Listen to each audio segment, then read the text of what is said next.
दोस्तों क्या है आपका हाल। वेलकम बैक टू फिल्मी चर्चा विद कुणाल। देखो, मलयालम सिनेमा की जब भी बात होती है ना, तो चाहे थिएटर में देख रहे हो चाहे ओटीटी में देख रहे हो, आप एक चीज नोटिस करना, जो कॉप थ्रिलर्स होती हैं या सो टू से सस्पेंस इन्वेस्टिगेशन थ्रिलर्स होती है ना, ये अपने आप में एक वो वाला फैक्टर जरूर क्रिएट करती है। चाहे आप केरला में मलयालम लैंग्वेज में थिएटर में मूवी देख रहे हो या ओटीटी में घर पे बैठ के भी मैं बहुत सारे लोगों को जानता हूं जो हिंदी में मूवीज आती हैं, रिस्पॉन्स बहुत टेरिफिक।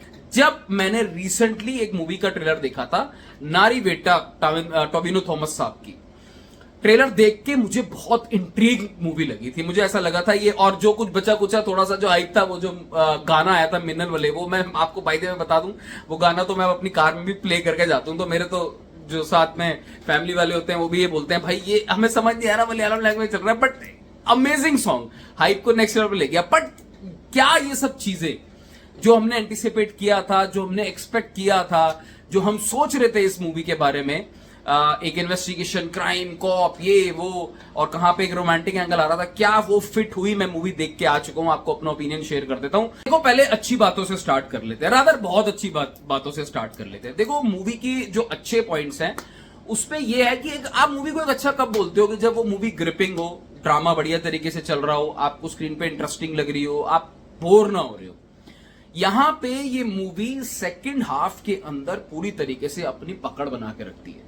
मैं आता हूं कुछ पॉइंट्स पे जो मुझे गड़बड़ लगे, but climax portion, pre climax portion, specially वो पोर्शन जहां पे पुलिस ऑफिशियल्स वर्सेस वो जो आदिवासी कम्युनिटी के बीच में जो सीन्स जो हैं वो दिखाए गए हैं, किस तरीके से शॉट किए गए हैं, वो आपको बहुत amazing, gripping as well as tension से भरे हुए लगेंगे। तो वहां पे बहुत जबरदस्त है ये मूवी का। एक्चुअली मैं आपको बताऊं, फर्स्ट हाफ और सेकंड हाफ ना देखा जाए तो एकदम अलग अलग कर सकते हो, but second half is far more better than first half. अब फर्स्ट हाफ में ऐसे क्यों कह रहा हूं मैं, आपको थोड़ा सा मुझे टाइम देना, मैं उस पर आता हूं, बिकॉज उस पर बात करनी इंपॉर्टेंट है।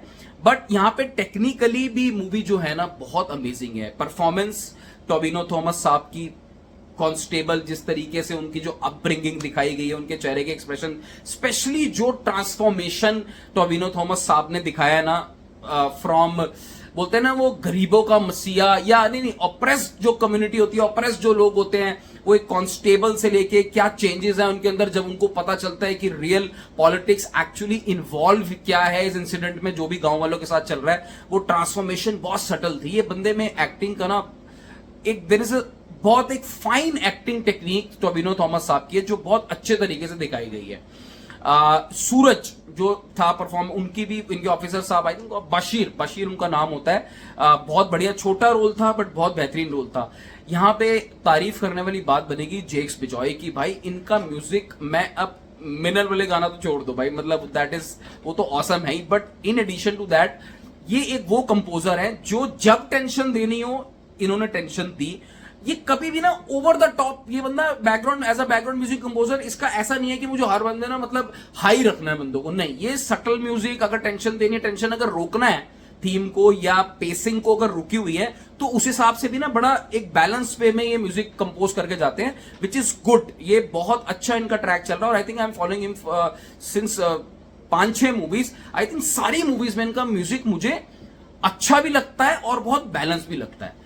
फुल मार्क्स टू सिनेमेटोग्राफर जिन्होंने सिनेमेटोग्राफी करी है। शॉट्स, चाहे वो ट्राइबल कम्युनिटी लेने का तरीका हो, या गांव के सीन्स हो, या पुलिस ऑफिसर्स के सीन्स हो, या वो वाइब देने का जो एक उनका तरीका है ना, पूरी की पूरी मूवी में, through out the movie it was very very very good. अब कमियां कहां हैं?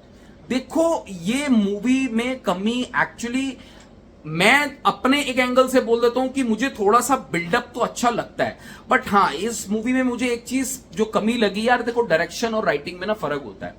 राइटर अपनी स्क्रिप्ट लाके डायरेक्टर को देता है, डायरेक्टर के हाथ में होता है कि उस राइटिंग को कितना निखारे, या उसको कई बार थोड़ा नीचे भी, डाउन भी ला सकता है। यहां पे मुझे एक्चुअली डायरेक्शन में प्रॉब्लम नहीं लगी, डायरेक्शन वाज गुड, मुझे साफ साफ दिख रहा था थोड़ा राइटिंग में प्रॉब्लम। देखो, फर्स्ट हाफ में जब टोबिनो थॉमस साहब के, उनकी जब लाइफ दिखा रहे थे, उनके फादर के साथ उन्होंने बैक स्टोरी, पूरा बैकग्राउंड दिखा रहे थे, चाहे वो बिल्डअप के लिए था, फिर रोमांटिक रिलेशनशिप की तरफ आ गए, उसके बाद उनकी लाइफ की अप्रोच दिखा दी, फिर मदर के साथ कुछ सीन्स दिखा दिए। तो एक्चुअल में जो टेंशन, जिस टेंशन पे हमें डायरेक्टर साहब या स्क्रिप्ट की डिमांड थी, या लोगों को भी रादर, जब आप एज ऑडियंस देख रहे होंगे, आप जहां तक पहुंचना चाहते हो ना, वहां तक पहुंचने के लिए ज्यादा समय ले लिया गया। वो पॉइंट पे पहुंचते पहुंचते ना, जो हमें मेन मुद्दा लोगों को देखना था या टेंशन देखनी थी, या वो बोलते ना nail biting start of the drama देखना था, वहां पहुंचते पहुंचते थोड़ा स्लगिश हो सकता है, जिसकी वजह से आपको ये मूवी की लेंथ थोड़ी बड़ी लग सकती है। तो ये एक राइटिंग में प्रॉब्लम थी। राइटिंग में कुछ प्रिडिक्टेबिलिटी भी थी। मैं ऐसा नहीं कहूंगा कि, बिकॉज ये मूवी का जब मैं देख रहा था ना यार, इस मूवी का जो थीम था, कॉन्सेप्ट था कि किस, एक तो रियल लाइफ इंसिडेंट पे बेस्ड था, वो अलग बात थी, बट ऐसा भी नहीं है कि इन्होंने इसको एकदम डॉक्यूमेंट्री टाइप वे में इसको बनाने की कोशिश करी है। प्रॉपर थिएटर टाइप में मूवी को, थिएटर वर्थ वॉच मूवी के शॉट्स है, बनाने का तरीका है। चांसेस थे कि ये लोग अगर इतना ज्यादा बहक जाए उस राइटिंग में कि भाई जो हुआ था वही दिखा दो, ऐसा नहीं है। बट क्योंकि एक था तो रियल लाइफ इंसिडेंट पे बेस्ड, तो ये कहानी कुछ पोर्शंस पे आपको प्रेडिक्टेबल लग सकती है। ऐसा मूवी में ना बहुत कुछ चल रहा था, आपको लग रहा था कि यहां पे पावर दिखाई जा रही है, पॉलिटिक्स का, पावर का मिसयूज दिखाया जा रहा है, किस तरीके से ब्रुटैलिटी हुई थी ट्राइबल लोगों पे, वो चीज दिखाई जा रही है। तो कुछ सीन्स आपको हार्ड हिट कर सकते हैं। इमोशनली भी ये मूवी आपको कहीं ना कहीं आपको लगेगा कि डायरेक्टर साहब हमें इमोशनल एंगल की तरफ लेके जा रहे हैं, बट वो ऐसा नहीं होगा। देखो ऑनेस्टली कि आप रो रहे हो या आपकी आंखों में आंसू आ रहे हैं, it can touch some of the hearts. I would say कि पार्शली कहीं पर आप हिट हो सकते हो, स्पेशली मे बी अगर आपने वो हीरा देखा हो या वो टाइम लाइफ कुछ ऐसा आप उसके पार्ट रहे हो, तो ये मूवी आपको ज्यादा हार्ड हिटिंग लग सकती है। अदर देन दैट, अगर मैं एंटरटेनमेंट पॉइंट ऑफ व्यू की बात करूं तो मैं ऑनेस्टली बात बोलूंगा कि ये मूवी थिएटर, ये इंपॉर्टेंट मूवी है, ये इन्फॉर्मेटिव मूवी है, इसको थिएटर वॉच बनता है, इसको ओटीटी के चक्कर में मत पड़ना। There were some flaws in writing. मुझे ऐसा लगता है ये मूवी बहुत बेहतरीन मूवी बन सकती थी।